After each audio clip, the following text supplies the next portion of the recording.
Oh my gosh. Good evening, everybody. It is Wednesday, the 16th of March. The production are cracking up here before we start Barbers' Arms. In conjunction with Wahl UK and the British Barbers Association, we're going overseas tonight for this one. Episode 83 on our alternative Wednesdays here. Hope you're all going to tune in tonight. If not, share it. And for you guys that watch it at different times, here we go. We've got a cracker coming up for you. Me and Gaz will take you through the news and what's been happening since last time we were on and find out a little bit about what's happening in the industry. And then at 8:15, we've got Jim Valenzuela. Jim is the owner and founder of the Barbershops in America, based in Phoenix, but they're all in different states. There's 42, 43 shops. So we're going to find out a little bit about Jim and his barbershops over in America. And then at 8:45, we're going to go north of the border up to Scotland, to Dundee, and we're going to interview Nadine Farquhar.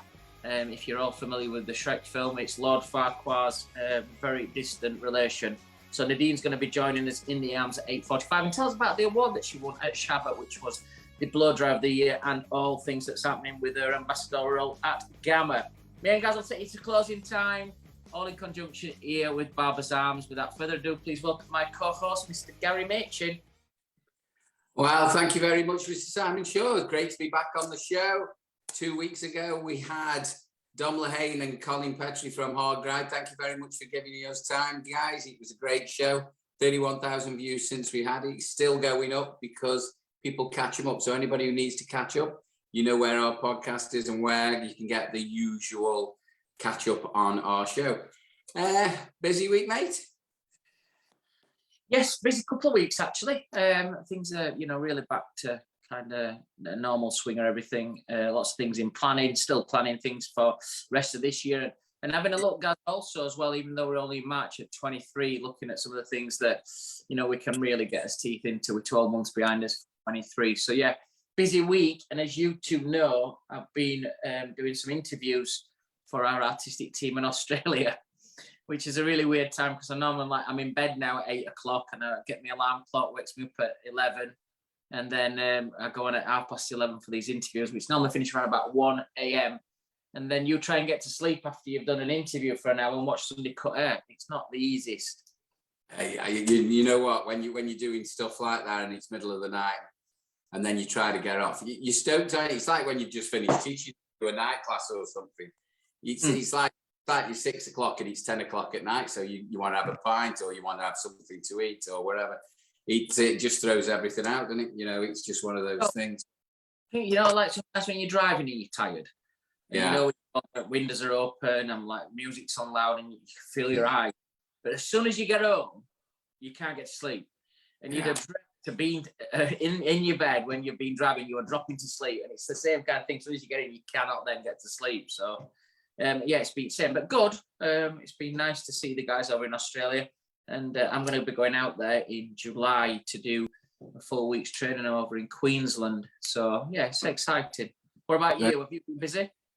Yeah, busy, mate. Still getting out and about, teaching all over the place, doing some presentations for different clients, doing a load for careers. Obviously, we're heavily into apprenticeships, so we're still doing and pushing all those. We've still got about 20 apprentices still on now, so different times, different parts of their course, so first years, second years. So we're teaching on those 3 days a week.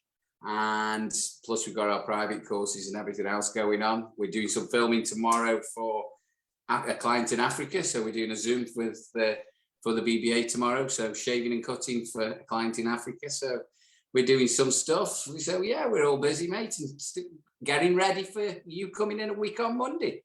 Yeah, we've got the Fellowship guys coming over on the 28th, which I know everybody's excited, and I think they've all got their hotels booked, and they're all be practicing this week, drinking like IPAs and copious amounts of Fireball whiskey just to get into some kind of practice mode with you.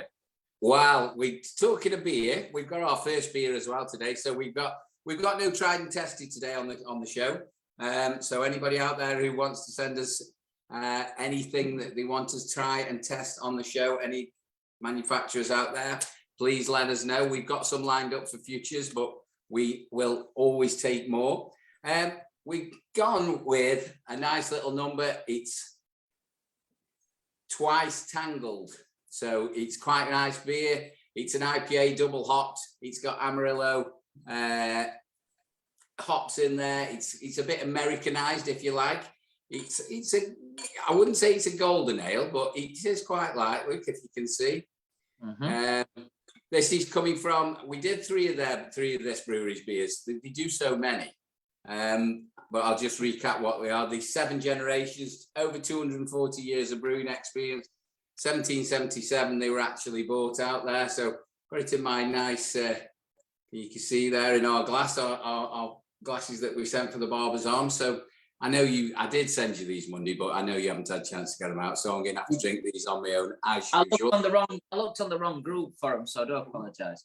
So what are you drinking tonight then? Started off with, well, I'm excited tonight, a bit lighter, so I'm on these brother one. This one's pink grapefruit.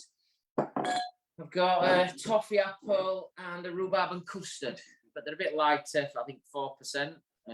Oh shit, no, they're not. Oh yeah, they are 4%. Thank God for that. I can't do Desperados tonight when I'm doing interviews. Well, this one's a 5.2. Like I say, it's a double hot, but absolutely, it's one I could drink all night. It is actually really, really nice. And then we've got our Old Faithful for our shots later. This is a Machin mix. So this is a homemade one. So it's a secret recipe, but I'll let you know what it is anyway. But it's absolute. This is my shooting drink. This is, and just found this at the back of the club. I actually made this in November, and it's a whiskey mac with a bit of a twist. So it's one part Glavar, which is a whiskey liqueur. Then it's two parts whiskey, a really nice whiskey, and then 4 parts ginger wine, and it's absolutely scrummy. Well, oh, I can't do it. I was just laughing at what Trevor had put there. Looks like dog. Oh gosh. Oh god, they're gonna be strong, man. Just take them steady away. So it's all right. I'm working with Trevor in the morning. We'll be fine. 9:30. He's all right. He'll be filmed tomorrow. I'm gonna have to try and get some of these Aussies back with some like midday UK meetings. So it's like really middle of the night. I'm gonna say Mandy, who looks after the artistic team over in Australia. I do see her on meetings like when it's 4 a.m. her time, and she's got like big flasks of coffee. So bless her. So I don't mind doing it. But she's got 9 to get through though. So we've got Monday, Tuesday, Wednesday this week, Monday, Tuesday, Wednesday next week. So that's going to be a challenge for the next 3 weeks. But yeah, it's all good. And we've got a special coming up from Dubai very shortly in April, guys. So don't forget, we'll keep you all posted on that. But we're going to do a live Barber's Arms. Location still to be decided. There's a few good names in there. Everywhere in Dubai is fantastic, but we think we've got a cracker coming up for you. In and around the 19th, 20th, 21st maybe of April. We'll put the date out, but me and Gaz are going over to Dubai to do a live Barber's Arms because you have to, because it's work. You have to do it for research and connecting people. So we're going to do a live Barber's Arms over in Dubai. I'm looking forward to that, Gaz.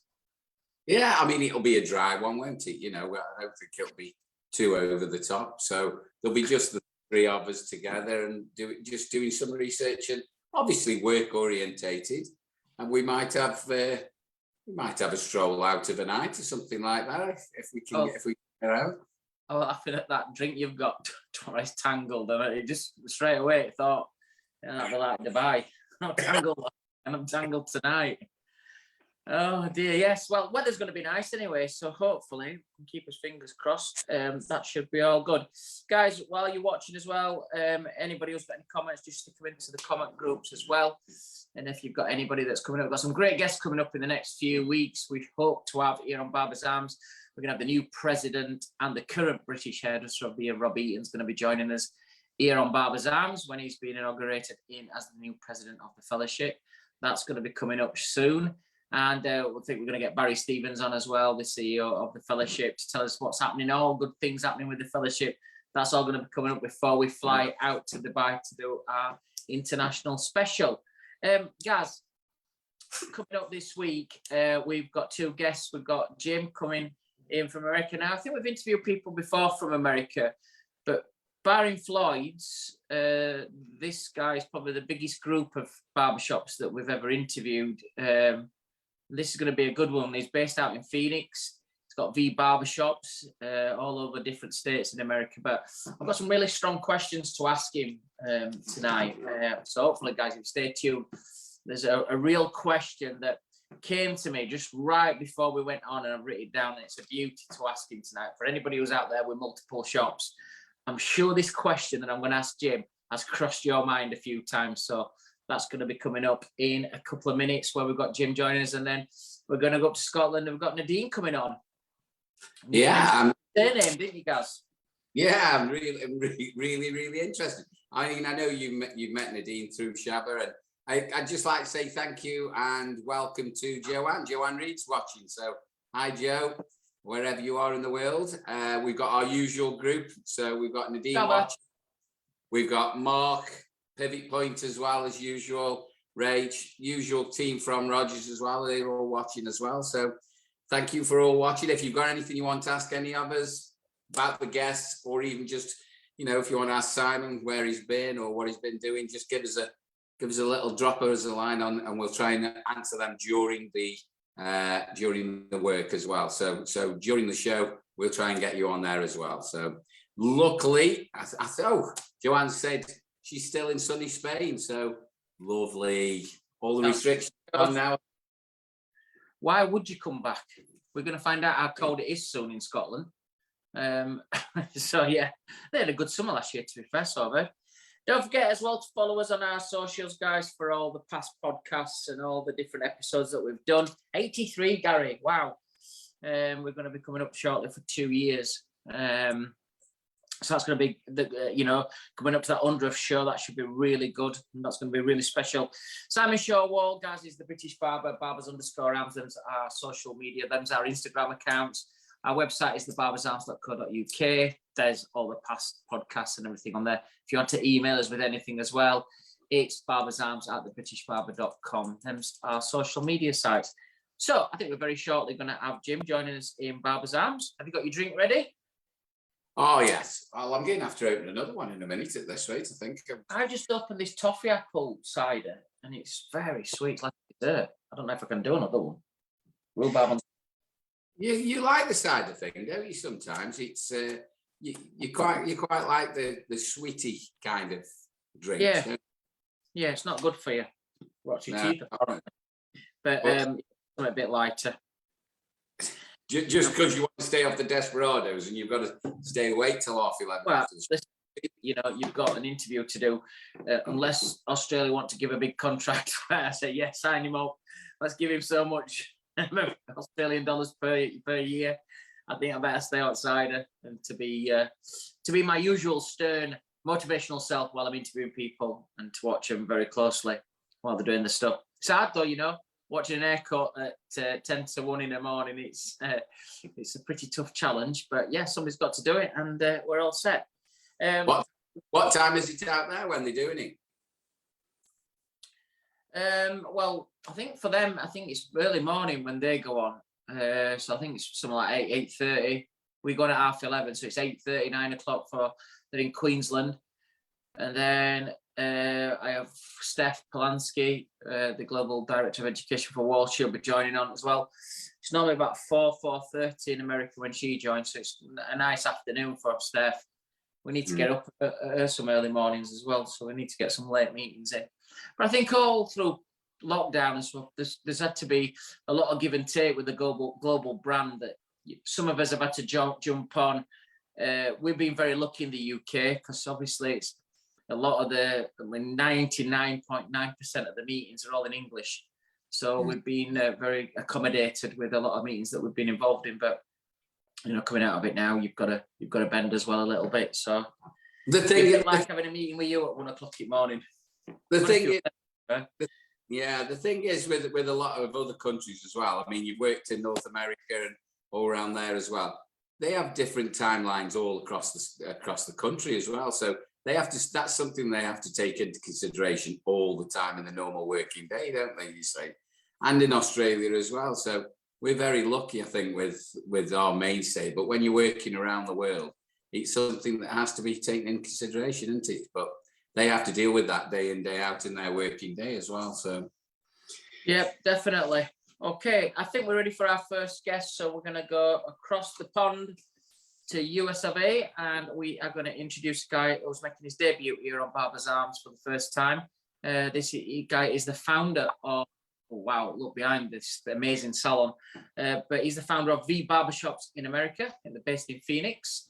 But without further ado, let's welcome the owner and founder of V Barbershops, Mr. Jim Valenzuela. Jim. Hello, guys. How are you? very well, Jim. How are you? Doing great. Just have a wonderful day out here in the desert Southwest. What time is it there with you, Jim?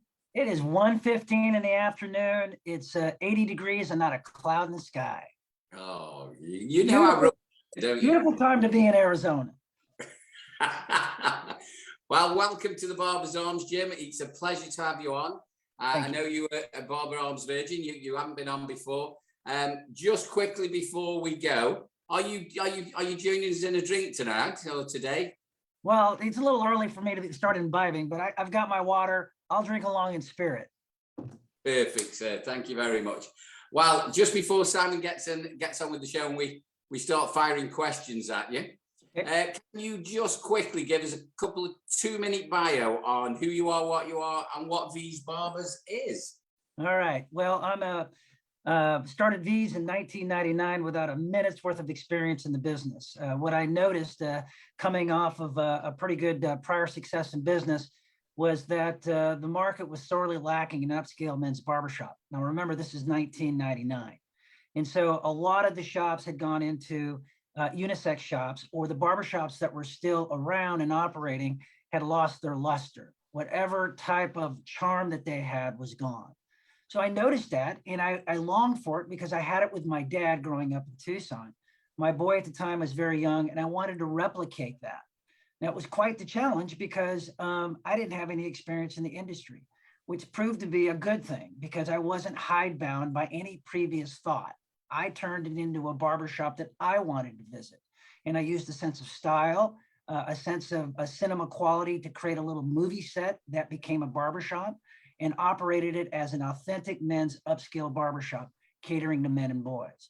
And so from that time, and it was pretty unique because we offered straight edge shaving back in '99, which had gone to the wayside because of AIDS. Nobody was doing it.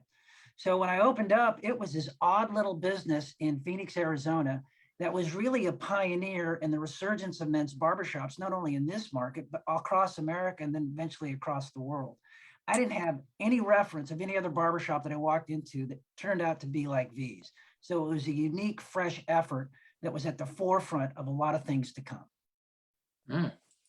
Well, is this one of your shops behind you, Jim, as well? That's one of our shops, representative of what we look like. It's morphed over the years, but it's kept its integrity. It's kind of like a Porsche 911. The silhouette has stayed the same throughout the years, but all the inner workings have changed, and it's much more modern from a functional standpoint than the stores that we had in 1999. So how many shops have you got in total? We've got 54 spread across the United States. We're in the process of opening, we'll probably open 5 or 6 this year, and we'll probably sell another 10. It's the franchise model. We have a deliberate growth environment here that allows us to know our franchise community in a unique way. We just didn't want to have another pin on a map and call it a V's. We know that our franchisees, we know their staffs, and we all have a common belief in doing the authentic part right. In a service business full of yes, ma'am, and no, sirs, it's important to have a familiar environment because that becomes the bedrock, the culture of what we can offer to our patrons. And so, one time we had designs of having, 1,000 stores, but we found that keeping it smaller, deliberately growing, allows us to keep our quality up and allows us to be proud of our brand.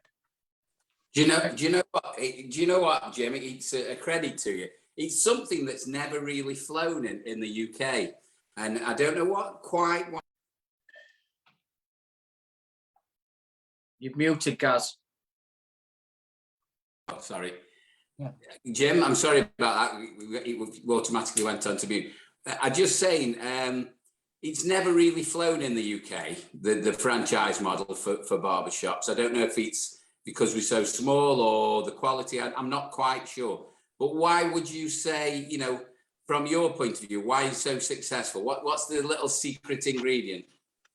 Well, I don't think it's flowed there because maybe they haven't met the right organization to make it be accepted. It had never, the pure barbershop play had never been done in America. And it's a tough gig because you're dealing with barbers, and you know they're few and far between. Some of them are prickly, some of them take a lot of pride in their craft and are soloists. It took us to come in more of a familiar environment to wrap our arms around them and say, we know what we're doing. Our job is to put butts in seats. Your job is to cut hair. And if you do that and you do it correctly and treat the patrons correctly, you can make 6 figures. And you do it 5 days a week. And it's always 72 degrees inside the building. And you get nice people that are giving you 20s and 50s for tips on a $30 haircut. Very common. So, you know, I think that the real secret behind the barbershop franchise play is to be deliberate. If you have dreams and hopes of opening a Great Clips, which is a very prominent chain here in America, and they do great, and we know them, but it's a different model for barbers because there's just not as many of them. And you lose some of that charisma if you get too big. And that's why we've kept it small. You know, I get phone calls from our community, our family, we call them, all the time, barbers included. They know me. You know, there's not many franchise operations anywhere. You just pick up the phone and call the CEO and he's got time for you. I got time for them all. And they're part of, you know, our brand, and we care for them. Is it perfect? No. Do we get people that get pissed off at us? Of course, it's a barbershop. But it is what, you know, what we've fomented to be. And that's tried it to be friendly, accommodating, and kind of a United Nations of talent. You know, there's black, white, there's Asian, there's gay, there's everything in our barbershops by design. You know, we didn't want to be homogeneous and just have a certain guy, you know, a lawyer coming in that's making 400 grand a year, and that's our clientele. We wanted construction workers too, who value an upscale experience for 30, 35 bucks. You know, it's not breaking the bank. You can't, you know, go out to dinner here in the same type of environment, you know, you're looking at a couple $100, but your haircut is once a month and it's 30 bucks or 35 bucks, and you feel great walking in and you feel even better walking out. And that's, so given that, Jim, my first question, I've got some really good questions for you tonight, but you're 54 shops, you've got a great franchise set up. You're already saying, you know, you're caring, you're growing with integrity, you're growing at the pace that you want to, not just to gather, we've got 1,000 shops, you're doing it properly and right. If you could employ one person to join your brand right now, and it could be anybody, who would you like to employ and why? Wow, question I've never been asked, and I've been asked a lot of questions. I would probably say are you talking behind the chair or anybody? Look, you've got 54 shops. You are where you are today. Right. To move you forward, to keep that business growing, if you could get any choice, money, no object, who would you like to employ and why? It could be, listen, I need a really good CEO, like financial director. I need a artistic director. Just what do you think your business is like? What would you like to get involved in the business? Well, probably if I had my druthers, I would find that one young person who understands the mindset of young people. I mean, we're, you know, 25 years old now, 23 years old, opened in 99. And so over the years, as I've aged and our organization's aged, you tend to look at TikTok, and you tend to look at the social media aspect of advertising and how to, you know, appeal to the young people. And they've got a different set of values than what our generation grew up with. So if I could pick anybody, it would be somebody that could get these, because we're open to every age group. We're not segmented by any means, is to be able to appeal to those young people to say, we're not just your dad's barbershop. We're for everybody. You want to fade? We do fade. You want to undercut? We do undercut. You want to design? We can handle it. You want to shave? We're expert at it. But get that message across, because oftentimes those young people are looking at their Insta or looking at some other medium, and there's like, well, no, it's a chain. I don't want that. I want local. I want this. Well, the stores are local. They're operated by local operators, and they're manned by local operators. How to translate that is hard. without being, glitchy or, getting yourself in trouble because you think you're using humor, but you use it in the wrong way to this certain demographic. So if I could have anybody, I'd have somebody like that. I mean, our CFO is top notch. Our COO is world class. We've got a great internal organization. All of them have been here for decades. And so I don't worry about the corporate operation. I worry about how we get the next customer in. And predominantly, that's going to be a young person.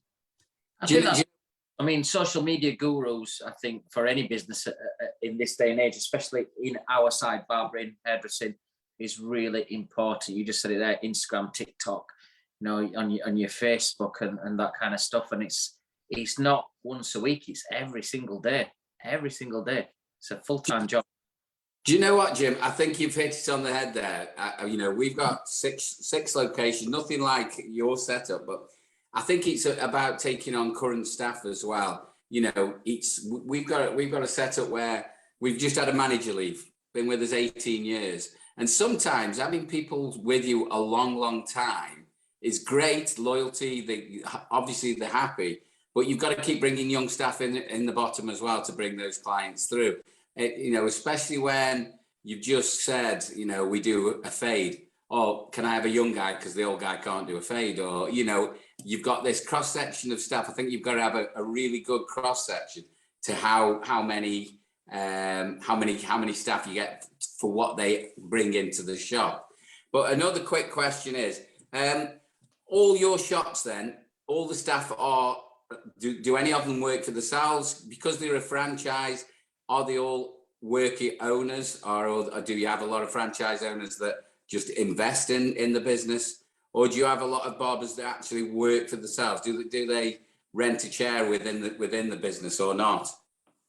No, they don't, and we don't allow it. It is here in the States, we call it a W-2 model, where they're all employees of the business. And I did that from day one because I wanted to be able to have them in uniform and have them say yes, sir, and no, ma'am, and have them follow somewhat of a script. And it's not scripted, it's just a feel and a culture within the shops on how to deal with our patrons. If you have people that just are renting a chair, they're their own, boss. They'll do whatever the hell they want to do. And we've just never subscribed to that. We're all about experience. We want to get across that you have an expectation walking into a visa, and we can meet that expectation. And you got to do that. You got to have some sort of control to do it. I agree with you on losing longtime employees. We've lost our share. It hurts, and it's confusing to your patrons. But we've always been able to attract new talent. Simon asked the question about, the one person. Well, 1A would be the next great barber. We're always looking for that person. But we've been, lucky in the years to find great barbers, but even better people. When I owned my stores, the first stores, I wasn't necessarily looking for a world-class barber. I was looking for character. How do you treat people? We're in the business where at our price point, $35, $30 to $40, we're not given perfect haircuts. And we never have given a perfect haircut, nor have anybody in your shops. It doesn't exist. But we can give a damn good experience. And we can keep you coming back for more and make you happy. And we can be nice to your wife when she brings your son in. And we can donate to the Little League to give back to the community. I like it. I love the concept, because I think that you've just hit it on. I used to have a saying years ago, the busiest stylists, the busiest barbers I've ever worked with have had like 50% talent, 50% personality. A lot of these high flyers who are 90% talent and 10% personality, they're hit and miss. And so it's always about a big character coming in who can learn how to look after people. I mean, my next question to you is 54 stores. It's a lot of franchises, a lot of staff, a lot of working on saying that, we're going to keep our the ethos, and we've got to keep the standards to where they were. That's what franchises are. That if you go in Phoenix or if you go in Chicago, it's the exact same experience, same smells, same kind of feeling, same products.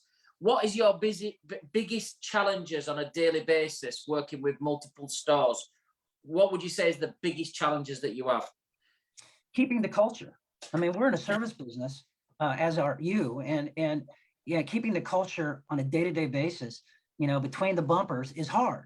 It is being nice to people. It is being clean. It is during COVID, following protocols. And you may not want to wear a mask, but, the local mandate is that you have to, and following along with that without controversy.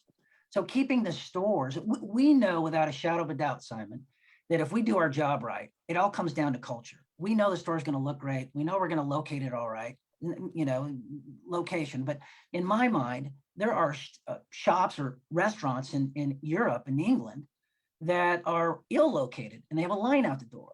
And that's because something magical is happening between the four walls. And that barbershop can play in that vein too. So keeping the culture right almost guarantees you're going to be successful as a franchisee in V's.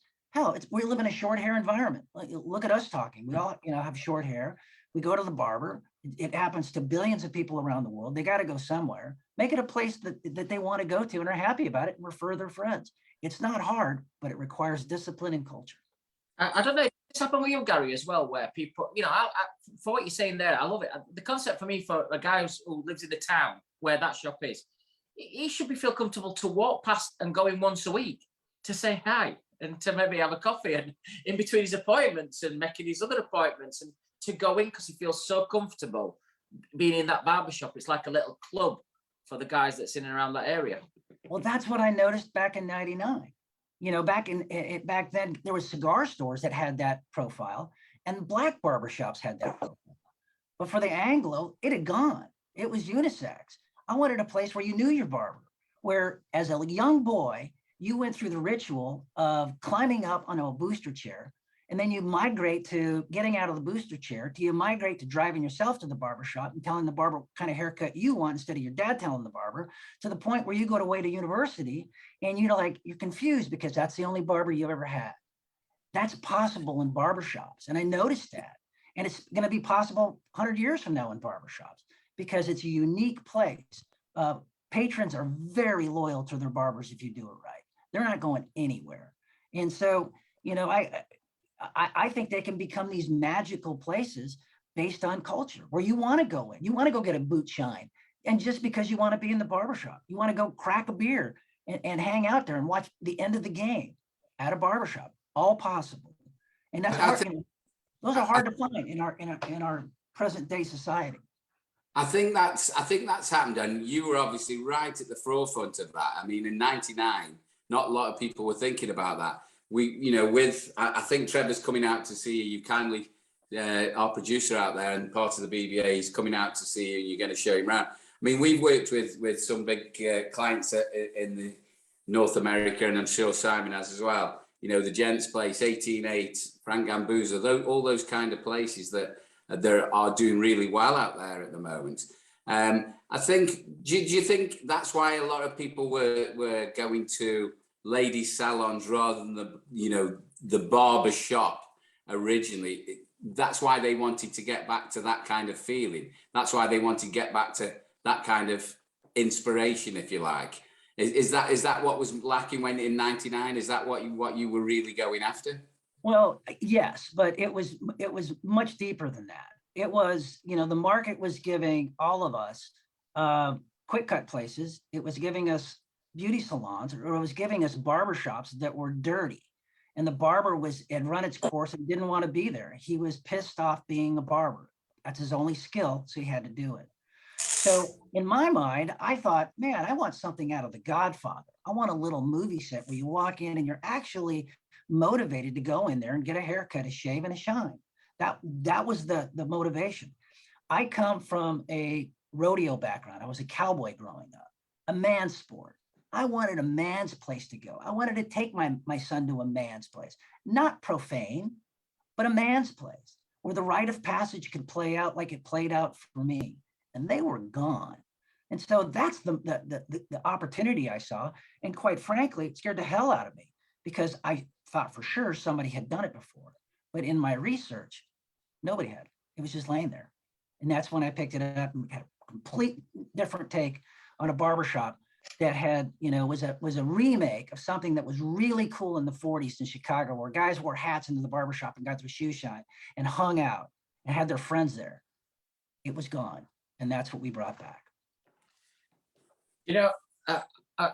You make so much sense, and I hope barbers and even salons are listening to that. If you've got a couple of stores or 10 stores or one store, just like the kind of concept that you're coming up with, and it's all through my career, it's always been about looking after people, doing good haircuts. But you know, you're not the best, but you are doing good haircuts, good quality, but it's the service. They can't go anywhere else because the way you look after them, you know. I can remember once years ago, Gary, there were some stats that were thrown at me that 7%, yeah, I've just written down here, 7% of clients leave you because you put your prices up.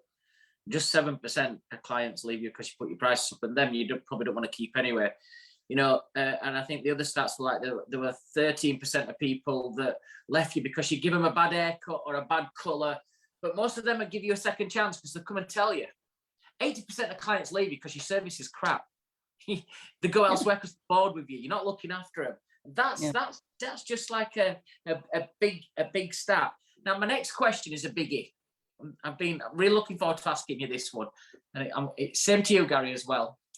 Is having multiple stores, would you ever consider taking the top 10 staff of all across the 54 stores? You had to pick 10 of your top people and you open one superstore. Yeah. So firstly, have you ever considered taking 10 of your top staff, opening a superstore? And if you have, where would that superstore be? Of course I've thought about it. You know, I've had a million thoughts. I've had thoughts on doing Mrs. V's and filling a gap in the women's end, just like we filled it in the men's end. Have I thought about doing very upscale barbershop? Absolutely. I had a chance to do one in Beverly Hills on a very nice opportunity, but I didn't do it because we'd have to be perfect, Simon. And I wasn't convinced that even our very best could be perfect. Very picky clientele when you get up into the price points that are, you know, $100.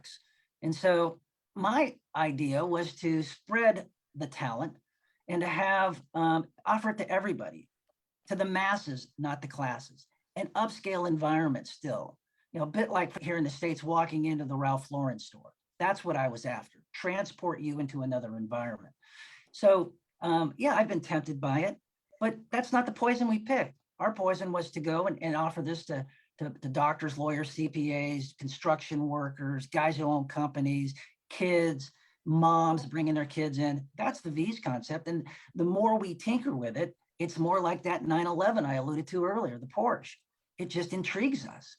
And we know we can do better. But we knew originally we were onto a great design. And now it's time to just keep tweaking it.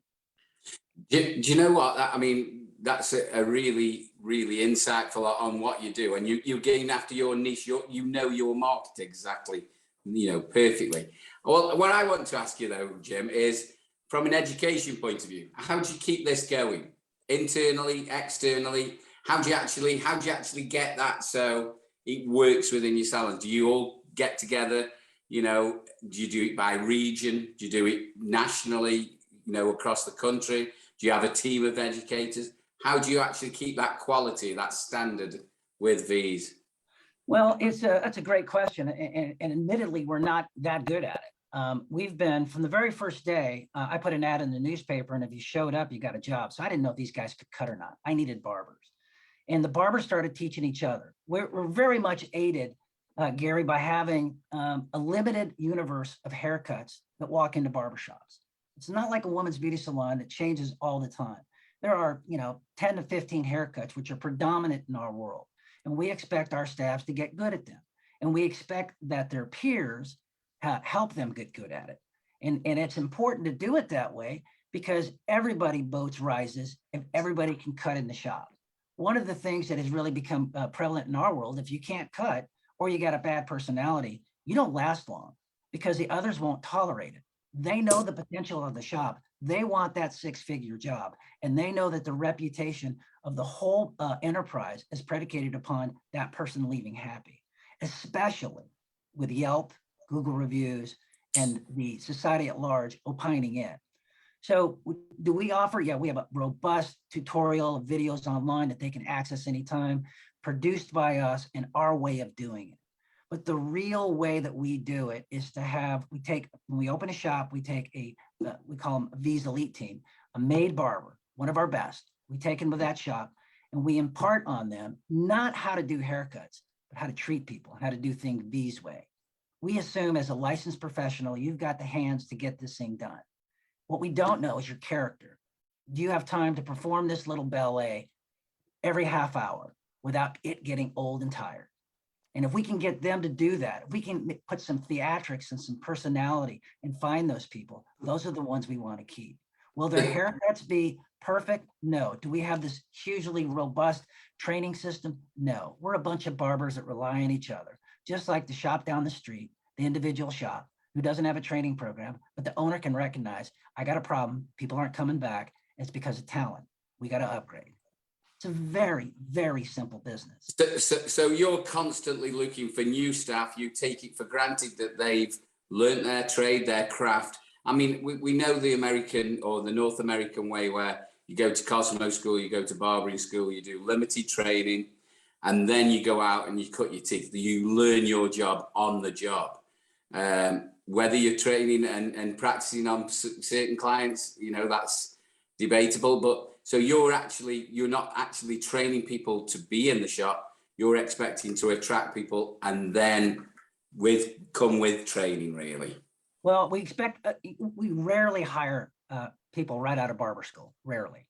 We expect them to have some experience and some seasoning to be able to cut hair appropriately. And that's what we attract.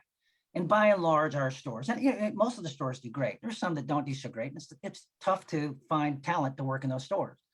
But we have a reputation on our successful stores, and they're by far outnumber the lower end stores, that this is a place to work because the clientele is so affluent and the tips are so good.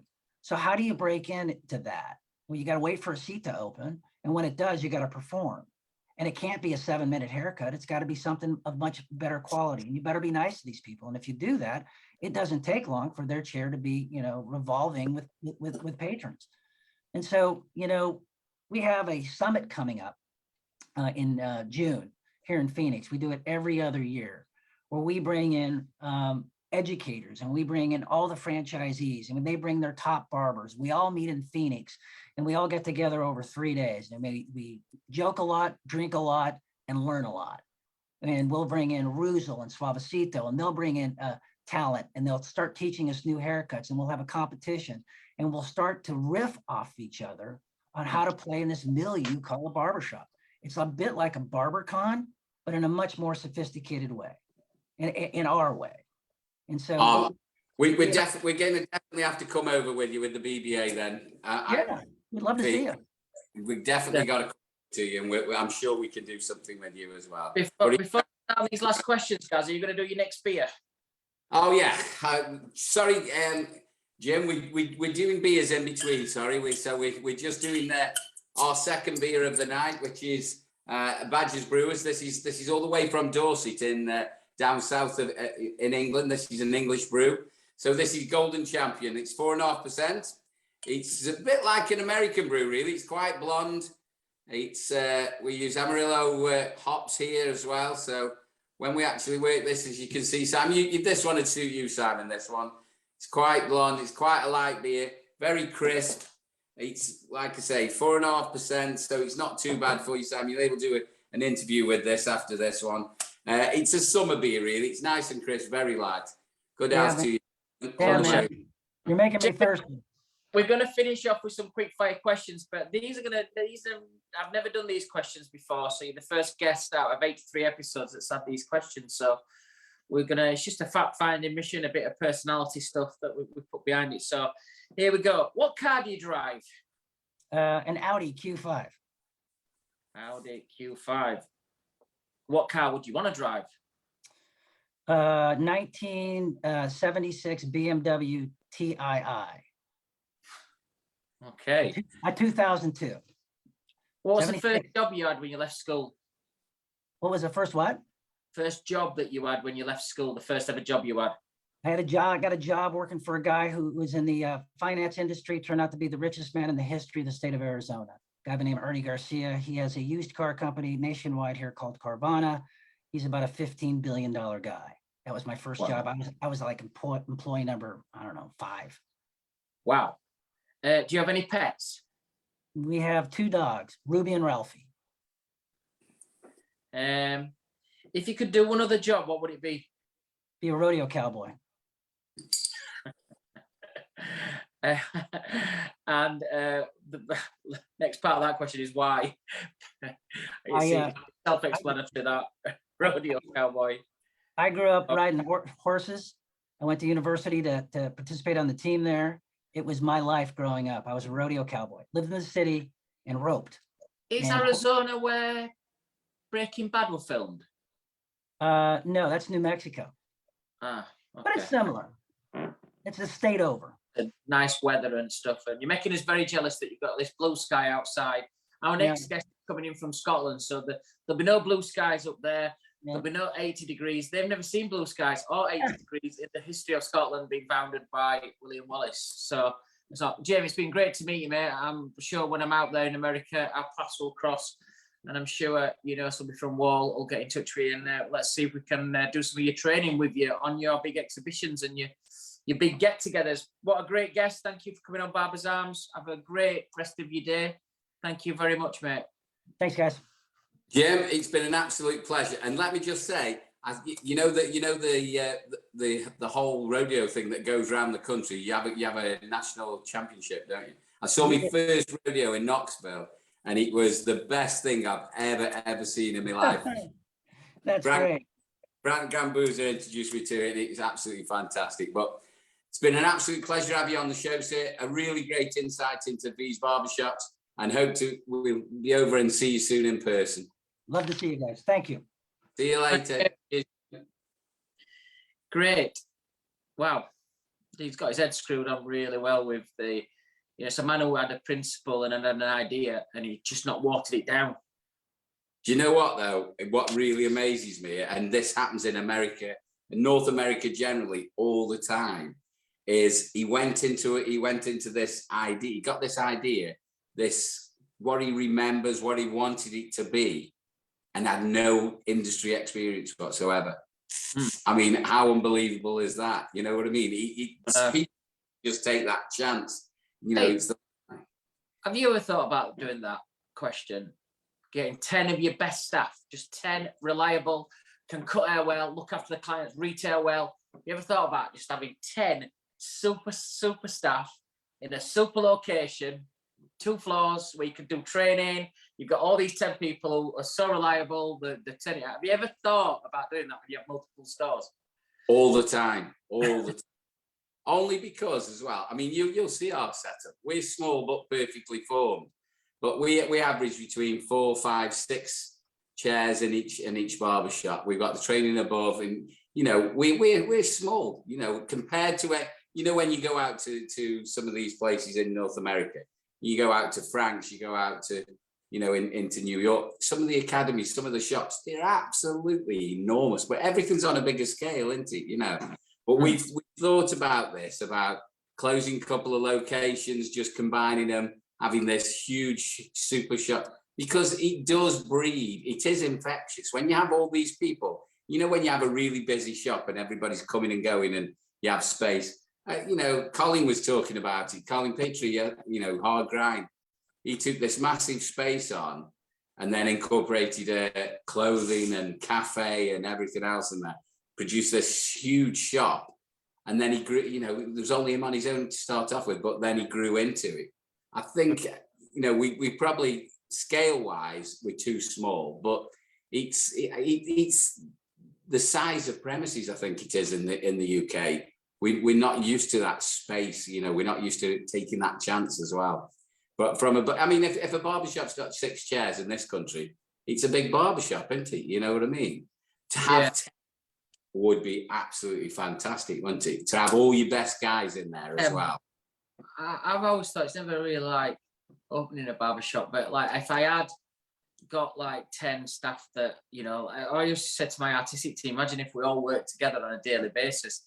Yeah. It would just be awesome, because you've got 10 people in there who are all pulling mentally in the same direction. It'd be like you would not want to go away from, you'd be at work all the time, Yeah. So yes. So our next guest, we're going to go north of the border up to Scotland. This young lady came across my path, was comparing the Shabba Awards up in Scotland in November, and she was one of the recipients. I think the award that she won was the blow dry award, the best blow dry in the Shabba Awards category, which is obviously it's a big one to win.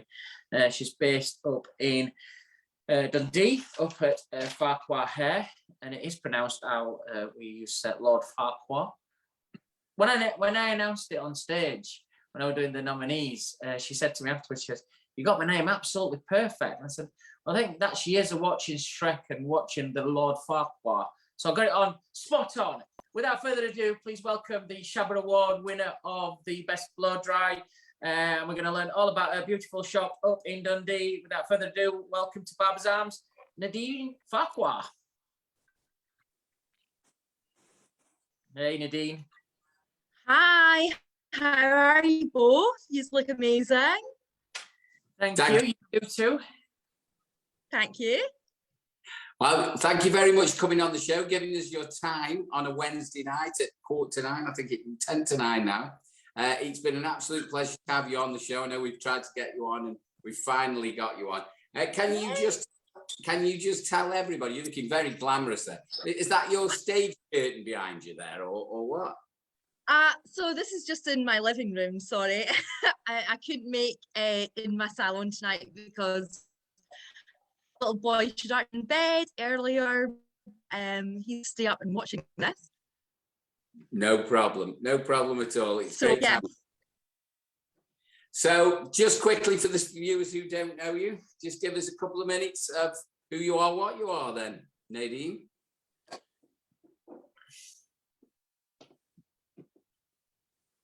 Are you there? Okay, so I'm sorry guys, do you still hear me? Sorry, I think there's a bit of a delay there. Yes, I'm Nadine Farquhar, and this year I won Best Blow Dry in Scotland, which I am super proud of because it's like blow drying is just it's just amazing. It's such an amazing thing. I'm in this industry now for what 20 odd years. My mum and dad were both massive hairdressers and barbers. My dad opened his first unisex salon, and he was the first person in the east of Scotland to open one. So I've always, been in the industry, and it's just amazing. I own salon 3 years ago, and honestly, I couldn't have been prouder. I cannot believe how much I've achieved, and to be standing on the stage in November getting an award for Shabba was absolutely unreal. So yeah, that's kind of about me, and I've won my first award with the National Hairdressing Federation back in 2009. That was with that was ladies styling, and it was amazing. It was such a good night. We all ended up as well back doing down at the London Thames at the what's it English? The things we'd done all that, and it was really exciting. So yeah, I'm just looking just to keep building and growing, and that's what I'm about, and finding new talent, finding new people who want to learn, and also I just want to keep learning as well. And also just to be asked to be on this show tonight, absolutely unreal, because I'm a barber, I'm a hairdresser. So that's great, and I would love to be able to do a lot more barber. So leading on to that, Nadine, as well, you are an ambassador for Gamma, is that right? Yeah, that's right. So I'm an ambassador for Gamma UK, which is again another thing that came in lockdown, and again I couldn't believe my luck that this company would be interested in a little person like me from Scotland. And you know what, it's been amazing, and I love the Gamma products. Obviously you guys are obviously into clippers and things like that. That's not what I do, but a little bit. And they're straighteners, they're tall, I'm scared of, and 100%. But if you guys want to help me out with that, I'm totally up for it. Do you know what, Nadine? You sound so bubbly and infectious when you're talking about what you do. Just can you just let me know one thing? What was it like at Shabba accepting your award and having a big sloppy kiss off Simon Shaw on stage? Well, wildly 100% amazing. Obviously, me and Simon were like, yay! And to be honest, I'm so glad Simon said my name right.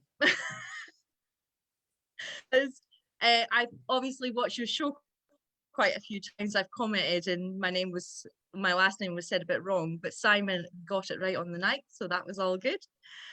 So yeah, it was absolutely amazing. And you know what? Sorry, Simon, what did you say? I said I'm a true pro. I go through everybody's finalists and I rehearse the names lots in my hotel room before, while you're all in the bar having pre-drinks. I'm in my room all day Sunday rehearsing everybody's pronunciations. Nadine, he even phones me and he's saying Nadine Farquhar, Nadine Farquhar, Nadine Farquhar, all over and over and over. And I'm like, I don't know, you need to know this, Simon. So Nadine, coming from a family of, it was your parents' business, how's that responsibility been to carry on your family name pressure-wise? How's that been affected you? That has affected me massively, and I'm not going to lie, one bit. Like, yeah, to have a father and a mother. Mother was the first person to open a unisex salon in the whole of Scotland, and that was in 1969. That is a huge thing. I grew up in his business. I grew up, this is all I know. My dad died when I was 17 and a half. I just was about to be 18. My dad died and he left me his businesses.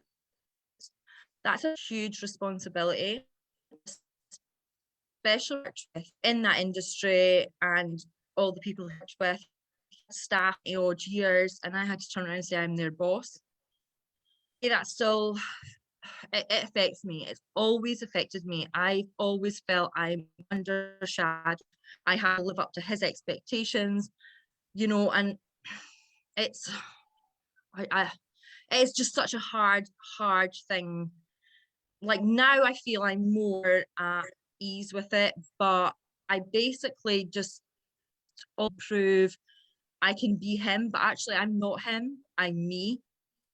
At Shabba actually made me see I'm me and I can do this. I can do it without him. I can do everything on my own. I don't need to hide behind the shadows anymore. And everybody who always said all she's done is, you know, been given this and given that. I've worked so hard. I've done so much to achieve more than anyone could probably think of. And, you know, if he was alive today, I was so young when he died. If he was alive today, like, God, I would probably still be cleaning the skirting boards, you know, with a toothbrush and all that. But this is this day and age, and it's, I don't know, this one's a hard one for me to answer because it's so hard. But I feel now, winning that award, I have now become into my own person, and I think now people will be able to see me for me and not who my dad was or anything like that. I just want people to just see me, basically. Well, I think Phil, do you know Phil Smith? Yeah. He's put on, he'll be so proud of you. So it's somebody who knows you very, very well, and they're very, very proud of you at the same time. So I'm sure you're doing an amazing job. Just going on from that, what's in it for Nadine Farquhar now then in the future? What's in it for you? What do you hope to what do you experience, or what do you want to do in your life now? So what I want to do in my life now is obviously grow my business. I own business for 3 years and 3 months now, and it's amazing. And obviously I won best blow dry. I've re-entered Shabba this year for best colorist, and I can't wait. It's amazing. Also I'm on stage now. This will be this will be the very first I'm at the stage. The first I was down in Manchester at HG Live, helping out with Booksy. So this year's going to be, I'm excited for that. I'm just really for any opportunity forward, and that's why I'm looking for anybody all over the whoever you anything like that. I would like to shop, spend if you just want like a wee collab, and I just want to meet other people who I can learn from. Me, that's what I'm kind of looking for. Nadine, just a quick question. Are you on Wi-Fi or on your like a 4G? Wi-Fi, is it bad?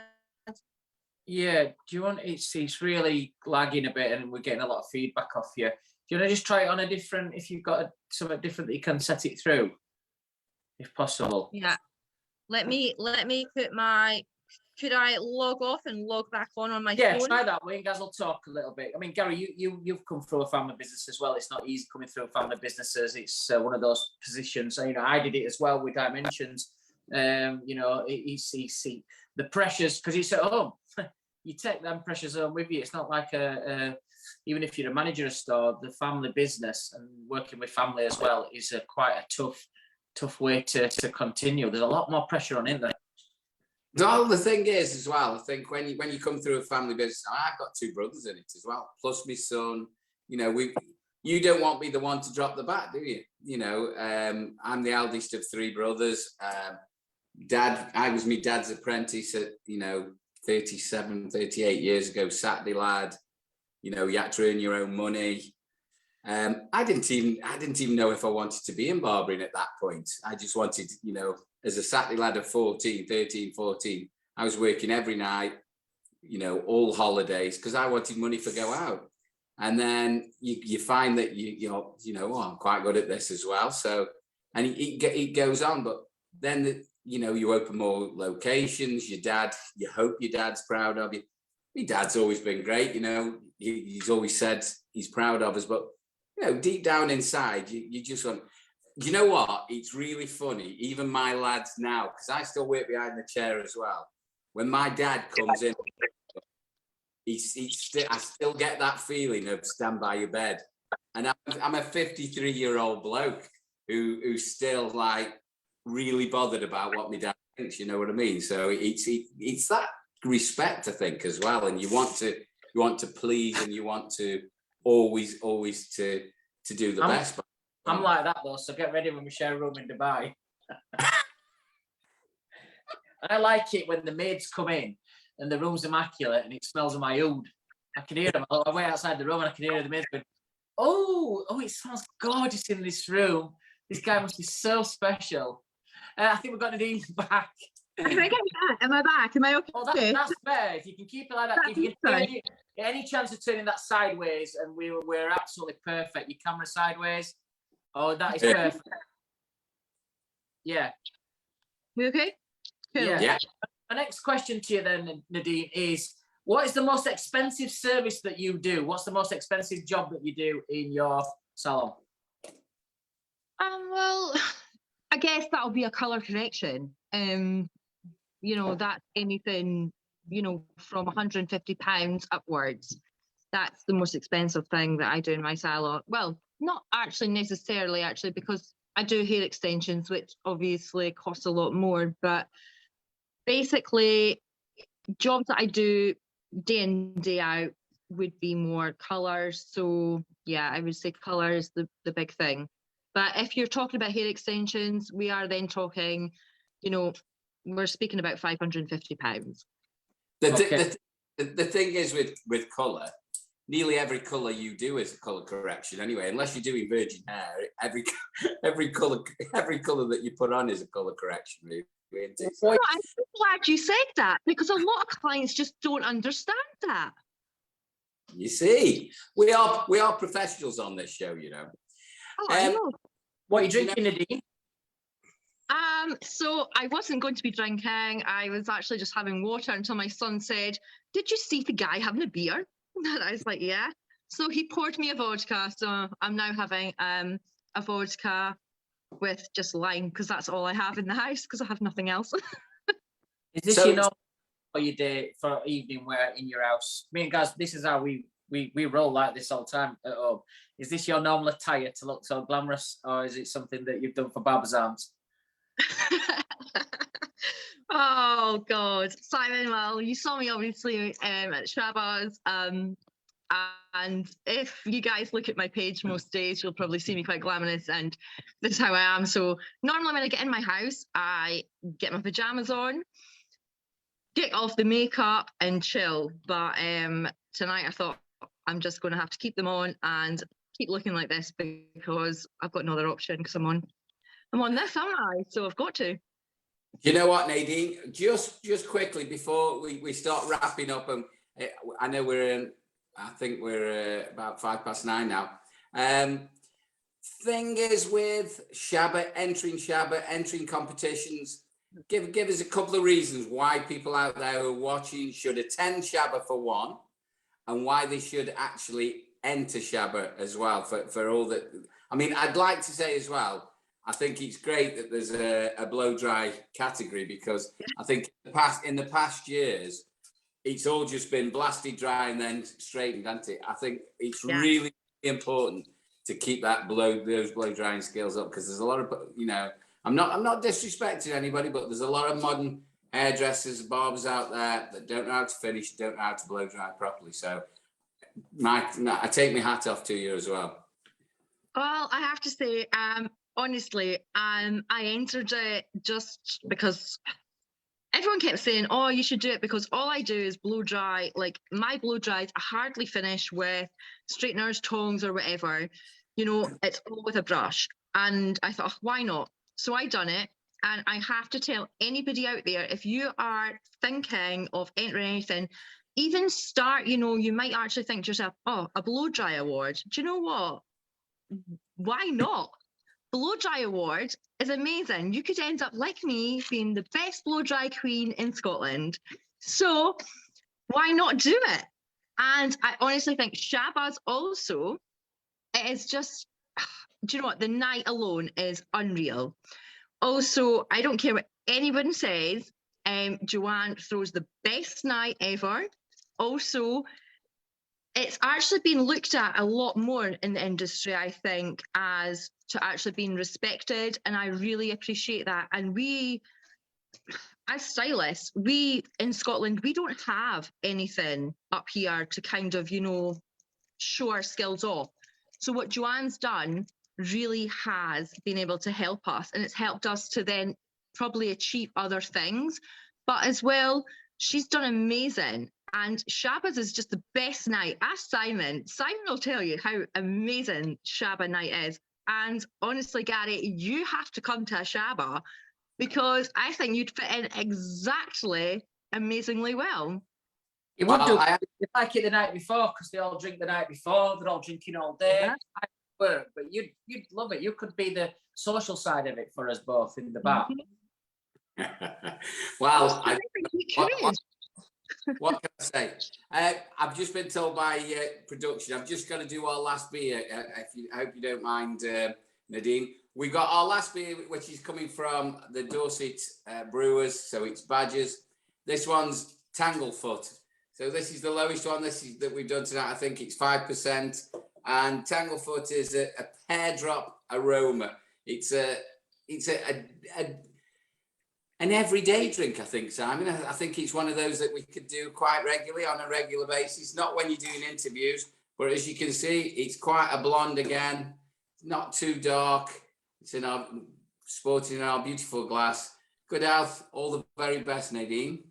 Thank you. Nadine, I've got a couple of questions to finish off with, then we'll go on to our quick fire questions. If you were working for the Scottish Tourist Board, And you had to describe Scotland in 3 words. Can you do that? Sure. Unique, beautiful, and stunning. Okay. Which part of Scotland would that be then? Because I don't think I've been there. The whole of Scotland, Simon. I'll have to show you around. We've got you've got a few fans watching you as well. Karen White, Harrison Henderson, Ray Simmons as well from the Scottish Barber Association up there as well. He's been watching you as well. I think, Nadine, you've kind of like had a good, out of lockdown, I thought there was a lot of people who came out. I mean, not like Gaz came out of the closet, but I'm on about people who came out and pushed themselves. They had the time to work on their socials and their Instagram. And I think you're one of those person that over lockdown, you kind of like, you popped up quite a lot everywhere. I think you've carried that on with your Shabba Awards and the good work that you're doing. So keep that up. And, you know, I think it's amazing what you've done so far, and keep your good work. I'm sure parents watching would be proud as well of the way you're doing it. You've got to do it your own style as well. You can't live in people's past or shadows. You've got to do it your way. I have to do it my way. And I honestly, Simon, thank you so much, you guys, you and Gary, for having me on tonight. Do you know what? This was a dream come true. I wrote this in my actual dream book for me to be on this, and I couldn't believe that I have. So anyone watching this, like, guys, honestly, just go for every dream that you have. That's all I can say to people. And please, anyone who doesn't believe in themselves, believe so hard, because I was the one who never. And look, there's so much more to achieve. Nadine, just quickly before we get on to the last bit of the interview, I don't even know. Have you told us where you're actually from? Where are you actually based? I'm in Dundee, in Scotland. So yeah.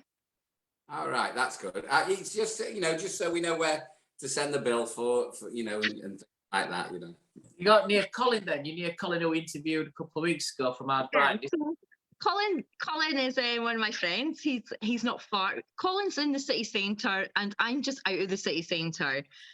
So Simon, you said you were coming up to see Colin, obviously, and things. So I hope to see you as well. Okay, we will do. We'll definitely have a Scottish drink. I'm not a big drinker, so I'll have to fetch Gaz with me. So don't worry. Well, I am a wimp. I am a lightweight when it comes to drinks, but we could do food. We could do food. Food. That sounds like really up my street as well. We're going to finish off some quick fire questions, Nadine, which you've seen on Barbers before. We're going to give you the old-fashioned traditional ones. We've just done some new ones actually on Jim from the Barbershops over in America. If you've been watching, guys, don't forget to watch all our podcasts as well.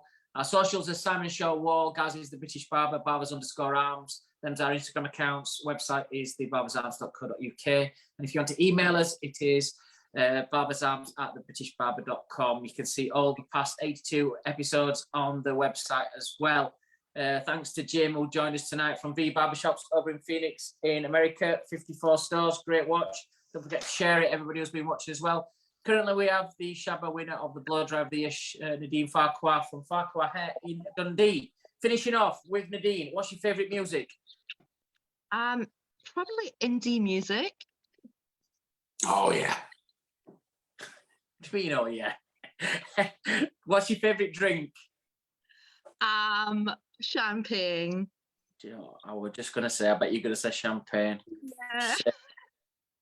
Oh, done. I don't know why anybody doesn't say champagne on every time. What's your favourite destination? You have to have it every Saturday night, don't you? Yeah. What's your favourite destination? Mallorca. Mallorca? Yeah. What's your favourite food? Paella, seafood. Lovely. Right, we are street guys here with Spain and paella. And if you could, it could be somebody present. It's somebody could you fetch back from the past. It could be anybody. Who would you like an ideal dinner date with? Who would you like to sit for a couple of hours with and have dinner with? 100% Olivier Roustan. That would be my ideal date. Olivier Roustan, obviously Balmain's designer, and it would be 100% amazing just to sit and talk with him. I've got a little toilet bag here. Balmain. I love it, Simon. Balmain all the way, you know, and just to be in his company would be absolutely immense. I got their new, use their products, their body washes, their sea salt, and the beard oils. And also as well, they sent me some of their perfume, their home perfume as well. Yeah. Really What do you think about it? It's gorgeous because I wear lots of strong stuff like ouds, but that don't overpower. I think it's designed for people's hair. It's a bit waste on me. And Gaz, I'll say I'll fetch it to Dubai for you so you smell gorgeous while we're going around the marina.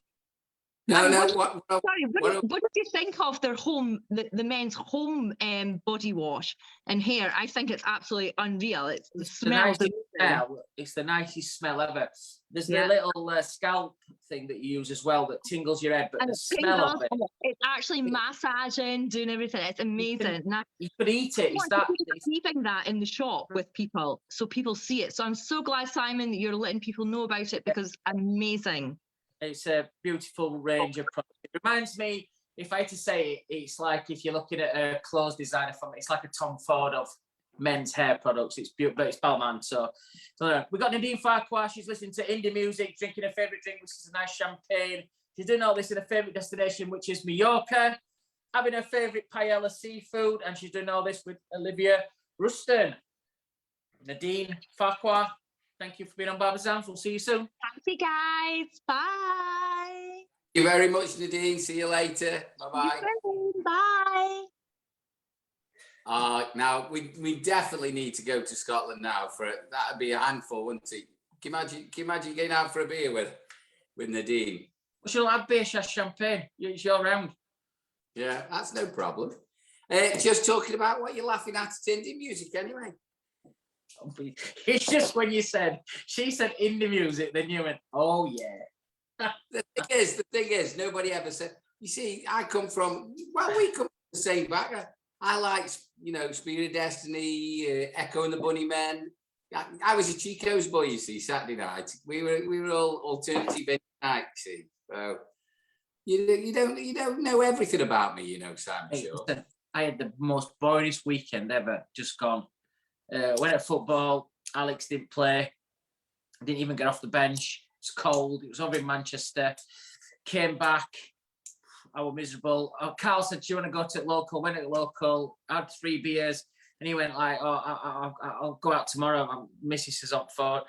Came back. It was 7:30. Stayed in. So it was just a boring weekend. One of them frustrating weekends. This weekend I'm out and about and working. So it's a bit easy. Well, on weekends like that, you just phone me. You know where I am. We'll go out. It's simple.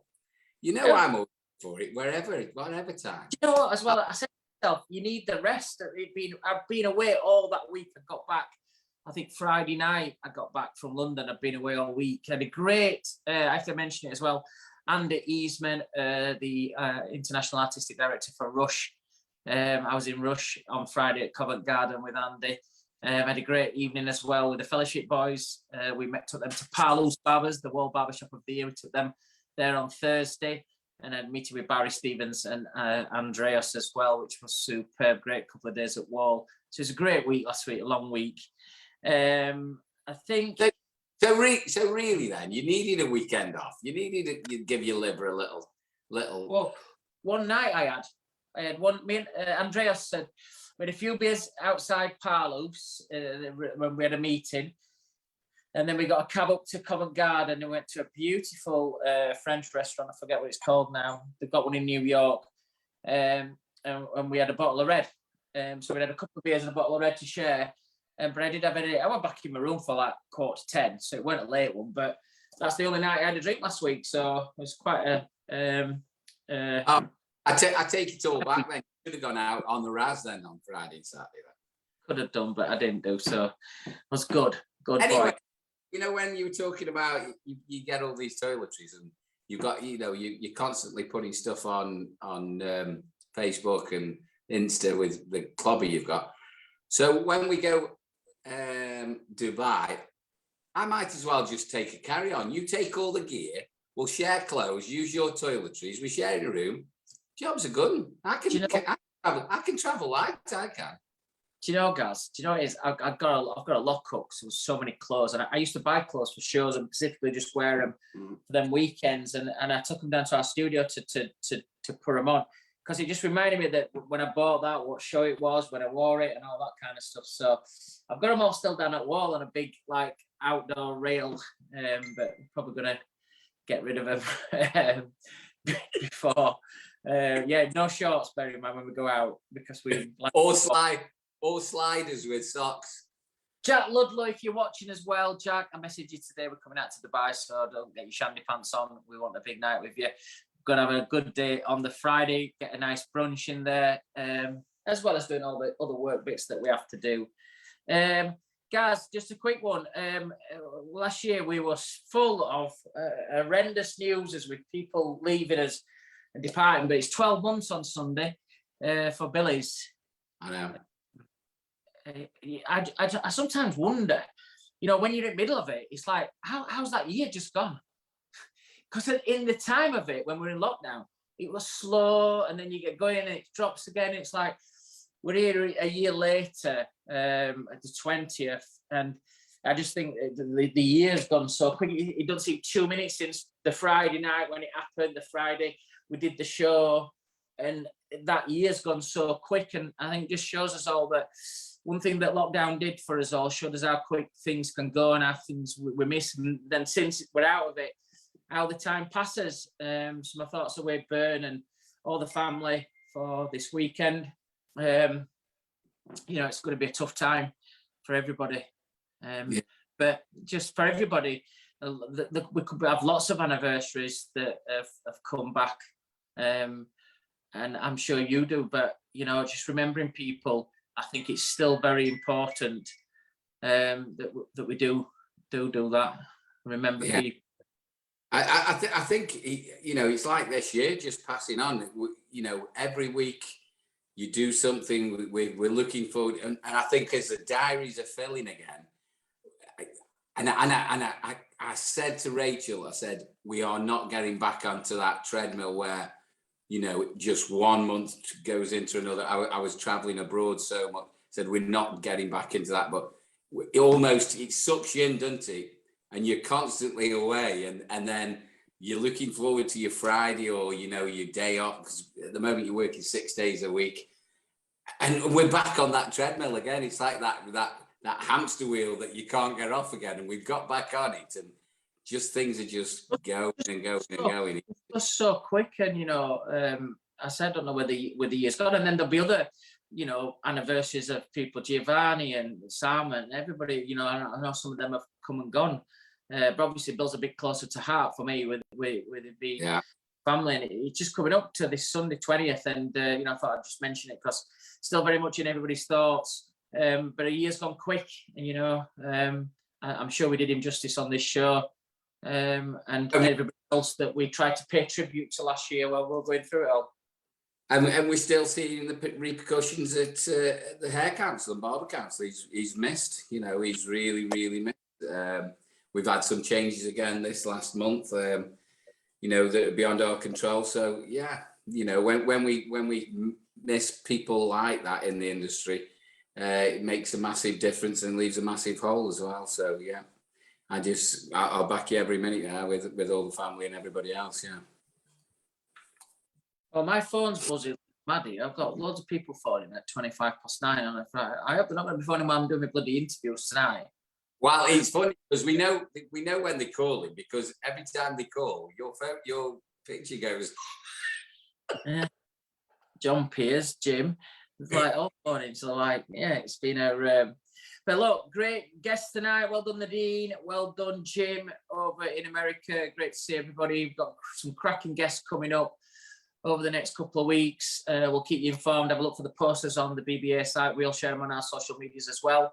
Look who's up and coming, and don't forget, we haven't got the definite date, but between the 19th and the 24th of April, we will be doing a BARBER'S live from Dubai. And we're back on the 28th of this month as well, aren't we? I think 25th, is it? Is it 25th? It's a Friday anyway. Trevor, it's like, God, We do something similar on Wahl Facebook, and we have a producer called Darlene, but she does actually come on and speak. She's got this voice. 25th of April, we'll be back, guys, with some super guests. March, sorry. 25th of March, we'll be back on. We've got loads of guests in the pot. Robbie and current British Hairdresser of the Year and the new president-elect for the fellowship, Barry Stevens. We've got Andreas coming on. We've got Dean Gleeson coming on. We've got loads of guests in the pipeline, all coming up on Barbers. So we'll see you on the 25th. In between that, stay safe, loads of dough, and make sure you're all good. I'll see you all on the 25th. Thank you very much, Sancho. And it just leaves it to me to say thank you very much for watching. You can find us wherever you want to catch up. Thank you very much for our guest tonight, which is Jim, all the way from Arizona, Phoenix in Arizona, from V's Barbershop, and Nadine Farquhar, all the way from sunny Dundee. Love to see you, and we will see you in the future. Good night, God bless. See you later. Hi, guys.